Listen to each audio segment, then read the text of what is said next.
memberkati kita. Mari kita berdoa terlebih dahulu sebelum kita membaca dan mendengar firman-Nya. Bapa, di dalam nama Tuhan Yesus Kristus, pagi ini kami telah siap untuk menerima lawatan-Mu dengan sabda firman Tuhan. Urapi setiap kami dengan kepenuhan Kudus-Mu, sehingga firman Tuhan yang boleh kami terima sungguh menjadi terang bagi jalan hidup kami dan selalu menjadi pegangan di dalam kami menjalani kehidupan ini hari lepas hari. Terima kasih Bapa surga, di dalam satu nama yang penuh kuasa, dalam nama Tuhan Yesus kami sudah berdoa dan mengucap syukur. Haleluya. Amin.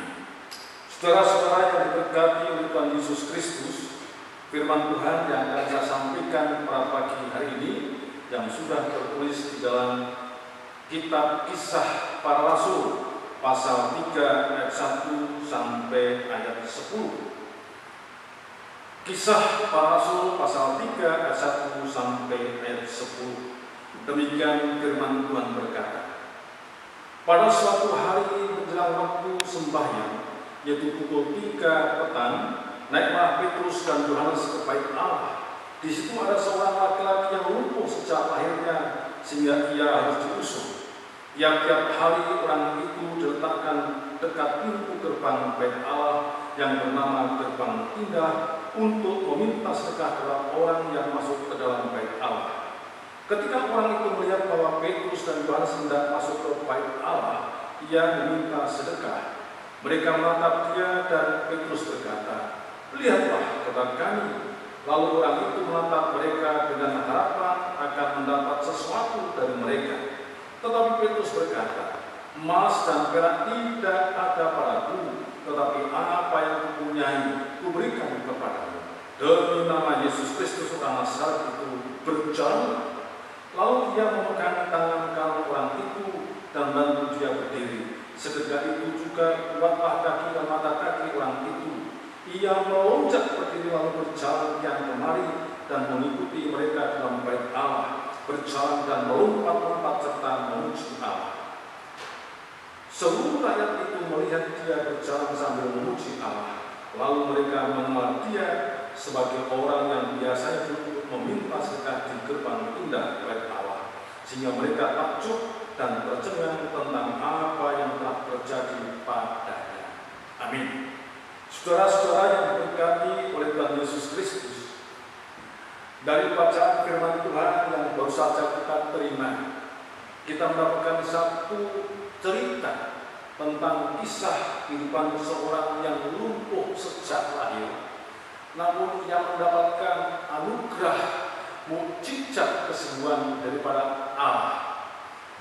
Sangat luar biasa dalam kisah ini diceritakan bagaimana orang yang lumpuh sejak lahir itu, dia sungguh-sungguh sangat bergantung hidupnya bagi belas kasih orang lain. Si lumpuh ini setiap hari ada orang yang membawanya, lalu meletakkannya di pintu bait Allah di Gerbang Indah. Kemudian si lumpuh di sana dia meminta sedekah kepada orang-orang yang mau masuk ke bait Allah. Dari situ kita melihat betapa si lumpuh ini benar-benar sangat bergantung kepada orang lain dalam hidupnya. Dia tidak hanya lumpuh secara fisik, namun juga lumpuh secara ekonomi. Dan saat saudara yang berkati Tuhan, ketika kira-kira jam 3 petang, Petrus dan Yohanes seorang hamba Allah mau masuk ke dalam bait Allah. Kemudian si lumpuh melihat bahwa Petrus dan Yohanes mau masuk ke bait Allah, maka si lumpuh itu pun meminta sesuatu dengan harapan diberikan sesuatu dari Petrus dan Yohanes. Saudara yang berkati oleh Tuhan, ketika Petrus dan Yohanes melihat si lumpuh itu, maka Petrus dan Yohanes meminta kepada si lumpuh, lihatlah kami. Kemudian apa yang terjadi? Petrus berkata, emas dan perak tidak ada padaku, namun yang adalah kuasa dalam nama Yesus Kristus orang Nazaret. Saudara yang berkati oleh Tuhan, ketika si lumpuh itu memandang atau melihat kepada Petrus dan Yohanes, lalu Petrus katakan, bahwa di dalam nama Yesus Kristus orang Nazaret itu berjalan. Apa yang terjadi? Mukjizat telah dinyatakan dan si lumpuh dapat berdiri, lalu melompat-lompat, berjalankan kemari, mengikuti Petrus dan Yohanes masuk ke dalam bait Allah, dan dia memuji-muji kebesaran namanya. Saudara, dia diberkati oleh Tuhan. Si lumpuh benar-benar mendapatkan anugerah kesembuhan dan mukjizat daripada Tuhan Yesus Kristus melalui hamba-hambanya, yaitu Rasul Petrus dan Yohanes.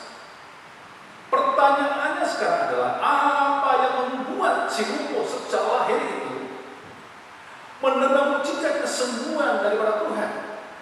Saudara, dikasihi Tuhan, ada 3 hal yang mendasar. Yang pertama, karena si lumpuh ini mau mendengarkan suara hamba Tuhan. Apa yang disampaikan Rasul Petrus dan Yohanes, si lumpuh bukannya menolak tapi mendengarkan. Karena si lumpuh mengetahui dengan penuh pasti apa yang disampaikan Rasul Petrus dan Yohanes itu pasti sesuatu yang sangat penting. Mau mendengarkan, saudara yang terkasih. Banyak orang hari-hari ini cenderung mendengarkan kata hatinya sendiri, suara hatinya sendiri. Jarang lagi mendengar orang lain untuk berbicara, apalagi mendengarkan suara Tuhan melalui hambanya. Kan terlalu disibukkan dengan situasi kondisi yang hari-hari ini memang situasi yang tidak mudah. Tidaklah heran jikalau keterpurukan seakan tidak segera beranjak, namun semakin berkepanjangan karena menolak mendengarkan suara Tuhan yang disampaikan oleh hambanya. Rahasia kedua, saudara dia diberkati oleh Tuhan. Ketika Petrus dan Yohanes berkata, "Lihatlah kami," maka si lumpuh ini pun tidak menolak. Lalu si lumpuh melihat rasul hamba Tuhan itu, Rasul Petrus dan Yohanes, memandang dengan harapan sesuatu akan diterima daripadanya. Saudara, tadi sudah saya sampaikan Tuhan, emas dan perak tidak ada berkah. Tetapi kami akan memberikan kepada apa yang kami punyai. Seorang hamba Tuhan, seorang rasul Tuhan yang dipunyai adalah kuasa Tuhan. Dan kuasa Tuhan Yesus Kristus itulah yang kemudian diberikan kepada si lumpuh. Saudara dia diberkati oleh Tuhan. Kalau kita melihat bagian yang pertama, si lumpuh dengan mendengar suara yang disampaikan hamba Tuhan itu, maka ada satu keyakinan bahwa itu adalah kebenaran yang sangat penting bagi dirinya. Yang kedua, kemudian dia mau melakukan perintah daripada Rasul Petrus dan Yohanes sebagai hamba Tuhan. Dia tidak menolak. Itu wujud sebuah ketaatan. Dari situ mencerminkan bahwa si lumpuh, walaupun dia lumpuh secara fisik, tetapi dia sungguh-sungguh memiliki keyakinan bahwa Allah sang sumber kuasa itu akan memberikan yang terbaik bagi dirinya. Saudara dia berkati oleh Tuhan, seringkali ketika saya sedang santai, saya itu seringkali menembak, nah, esok-esok wis lungguh kursi, ngombe kopi karo mangan roti, ya sing kusuk lune ngabekti, derek Gusti mesti diberkati. Nah, amben-amben roti-roti, yo mek biyen-biyen yo saiki. Saudaraku, si lumpuh memang fisiknya tidak berdaya. Si lumpuh pekerjanya meminta belas kasih. Tetapi setelah berjumpa dengan Rasul Petrus dan Yohanes, maka si lumpuh punya satu pengharapan yang sangat mendasar. Dan Tuhan tahu kebutuhan si lumpuh ini bukan semata-mata hanya hal bersifat materi. Walaupun si lumpuh meminta hal yang bersifat materi, tetapi Tuhan tahu kebutuhan yang sangat mendasar, yaitu kesembuhan. Maka ketika dia mau melakukan perintah hamba Tuhan yang disampaikan Petrus dan Yohanes, mujizat Tuhan terjadi. Si lumpuh itu kemudian dapat berdiri, mata kakinya kembali menjadi kuat, lalu dia melompat-lompat, dia jalan ke sana kemari, dia memuji-muji nama Tuhan. Jadi hal yang ketiga, karena si lumpuh ini mau menyambut kuasa Tuhan itu dengan penuh sukacita, maka mujizat terjadi, saudara. Jadi ada 3 hal yang menjadi rahasia mengapa si lumpuh beroleh mujizat dari Tuhan. Yang pertama, karena si lumpuh mau mendengarkan suara hamba Tuhan. Yang kedua, dia mau melakukan perintah yang diminta oleh hamba Tuhan itu dengan penuh ketaatan. Dan yang ketiga, yang menyambut dengan bersukacita, kuasa Tuhan yang dinyatakan dengan penuh iman di setelah mujizat Tuhan terjadi. Oleh sebab itu mari Bapak Ibu sekalian, hari-hari ini kita banyak menjumpai orang-orang yang sedang lumpuh dalam tanda petik. Memang bukan semata-mata lumpuh secara fisik, namun lumpuh banyak hal yang boleh dialami oleh bangsa ini, oleh saudara-saudara kita. Lumpuh ekonominya, lumpuh pekerjaannya, lumpuh setiap usahanya, bahkan lumpuh dalam pengharapannya. Namun hari ini ketika kita mau belajar apa yang datang oleh si lumpuh secara fisik pada zaman itu, mau mendengarkan kebenaran disampaikan oleh hamba Tuhan, mau melakukan dengan penuh ketaatan dan menyambut dengan penuh iman dalam nama Yesus, mujizat terjadi. Yang lumpuh hari ini, lumpuh ekonominya akan dipulihkan, lumpuh sekarang fisiknya akan disembuhkan, lumpuh di dalam harapannya akan dipulihkan, bahkan lumpuh apapun juga Tuhan nyatakan mujizatnya atas Bapak, Ibu, dan saudara sekalian. Amin. Kiranya firman Allah ini memberkati bagi Bapak, Ibu, dan saudara sekalian. Mari kita sambut mujizat Allah tetap ada dahulu, sekarang, dan selama-lamanya, dengan catatan 3 perkara tadi.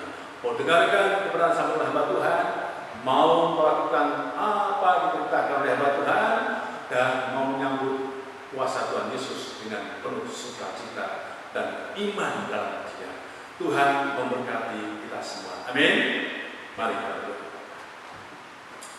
Terima kasih Tuhan Yesus atas firman-Mu, mampukan kami bertindak seperti lumpuh pada waktu itu, karena kami juga rindu kelumpuhan-kelumpuhan yang terjadi di tengah-tengah COVID-19 ini, baik di bidang ekonomi, di bidang pekerjaan, usaha, bahkan secara pengharapan dan kelemahan secara fisik. Dalam nama Yesus, mujizat Allah boleh terjadi dan kami boleh mengalami satu pemulihan. Oleh karena kami mau mendengarkan kebenaran yang disampaikan oleh hamba Tuhan, kami mau taat melakukan perintah yang disampaikan oleh hamba Tuhan tentang kebenaran itu, dan kami menyambut mujizat kuasa Tuhan dengan penuh iman dan sukacita.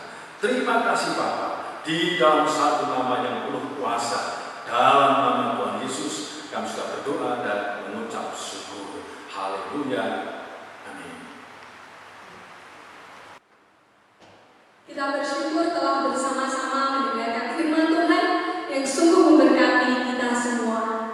Sama seperti si lumpuh, mari kita juga meyakini bahwa mujizat Tuhan pasti terjadi. Mari bersama-sama kita menaikkan doa kita, menaikkan kepada Allah yang menjamin jawaban doa bagi setiap doa-doa yang kita naikkan. Kita akan persiapkan hati kita untuk menaikkan doa syafaat dengan mengangkat pujian, curahkanlah kuasa-Mu Tuhan. Mari kita bersama kurasakan reaksi.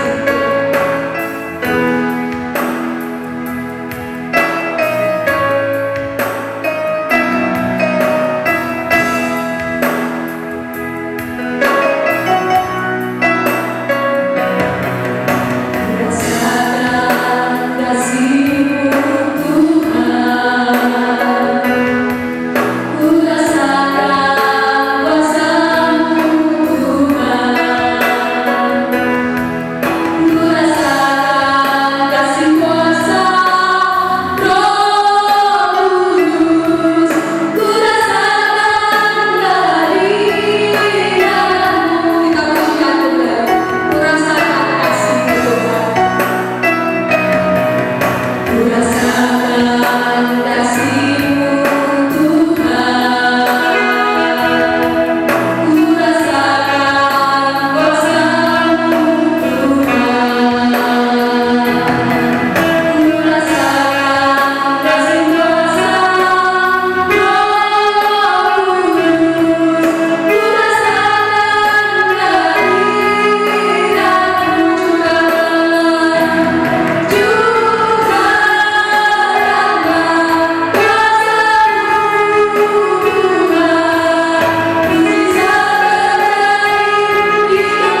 kemanusiaan ini ya Allah, menjadi satu keyakinan kami bahwa mujizat-Mu dahulu, sekarang, dan selama-lamanya tidak pernah berubah bagi setiap orang percaya. Bahkan kami yakini mujizat Tuhan terjadi pada hari ini bagi semua orang percaya. Bapa surga, kembali kami bersatu datang menghampiri tahta suci-Mu dan ingin memohon atas perkenan. Namun Tuhan, lebih dahulu ampuni dosa dan salah kami, sucikan kami dan layakkan kami. Bapa surga, di tengah-tengah wabah COVID-19 ini, di mana Tuhan, bangsa kami, bahkan sebagian besar bangsa kami sedang mengalami kelumpuhan. Memang mereka tidak lumpuh secara fisik, namun sedang mengalami lumpuh banyak hal, baik di bidang ekonomi, di bidang pekerjaan, di bidang pendidikan, di bidang budaya, bahkan di bidang-bidang yang lain. Tuhan, Engkau melihat kelumpuhan terjadi di mana-mana. Namun satu perkara, oleh karena kami meyakini bahwa Allah Sang Sumber segala kuasa, Engkau sanggup untuk memberikan pemulihan terhadap bangsa dan negara kami di tengah wabah COVID-19 ini dari segala kelumpuhan. Oleh sebab itu Tuhan, ajarkan bangsa kami untuk senantiasa mau mendengarkan suara Tuhan yang disampaikan oleh hamba-hamba-Mu. Ajarkan kami Tuhan sebagai anak bangsa untuk senantiasa boleh melakukan apa yang sampaikan hamba Tuhan kebenaran firman itu. Dan bagi Tuhan, ajarkan seluruh bangsa dengan penuh iman menyambut kuasa Tuhan dengan penuh kuasa dan sukacita. Maka Tuhan, kami yakin virus atau wabah COVID-19 ini dalam nama Yesus akan segera berlalu. Dalam nama Yesus bangsa ini akan dipulihkan. Berkati Presiden kami, Wakil Presiden kami, para menteri, gubernur, bupati, wali kota, campurah RW, RT, dan seluruh pejabat tinggi negeri kami dari yang tertinggi sampai yang terbawah untuk saling bersinergi bahu-bahu, untuk saling menopang seorang dan yang lain di dalam terus berjuang menanggulangi wabah COVID-19 ini dalam nama Yesus. Kami juga berdoa Tuhan untuk jemaat-Mu di Kemang khususnya dan jemaat Tuhan pada umumnya. Mari Bapak proteksi dan kuasa darah-Mu supaya segala sakit penyakit apapun namanya, segala wabah virus apapun jenisnya dalam nama Yesus dilewatkan dari jemaat-Mu dan seluruh anak-anak Tuhan dimanapun berada. Oleh Sang kuasa darah Kristus akan memulai setiap organ-organ tubuh setiap jemaat yang ada. Maka Tuhan, yang sakit dalam nama Yesus disembuhkan, yang berbeban berat dalam nama Yesus diberikan kelegaan, yang lemah imannya dalam nama Tuhan Yesus diberi kekuatan, bahkan yang tunduk bersetia kepada Tuhan. Terima kasih Pak. Kami serahkan kemajelis yang ada, pengurus komisi-komisi yang ada, kelompok yang ada, maupun komsel Ungaran yang ada, semua adalah perlindungan dan penyertaan Tuhan. Berkati bangsa kami yang memampat di sekitarnya Tuhan, supaya mereka juga dijauhkan dari segala wabah dan virus, dan berkata hidup bersama, bergotong royong, hidup saling berdampingan, hormat menghormati, menghargai seorang dan yang lain. Terima kasih Bapak surga. Pada akhirnya kami berdoa untuk persembahan syukur yang sebentar akan mendatangkan kepada Tuhan.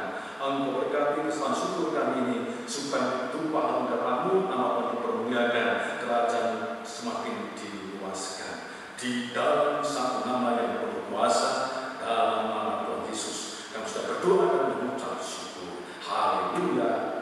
Amin. Jemaat Tuhan, mari kita bersama-sama berdiri dan terimalah berkat yang datang daripadanya.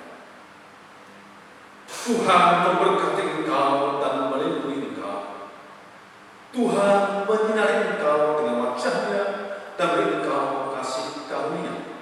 Tuhan menghadapkan wajah-Nya kepadamu dan beri engkau damai sejahtera dari sekarang sampai selama-lamanya. Haleluya. Amin.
tangan kita mau nyatakan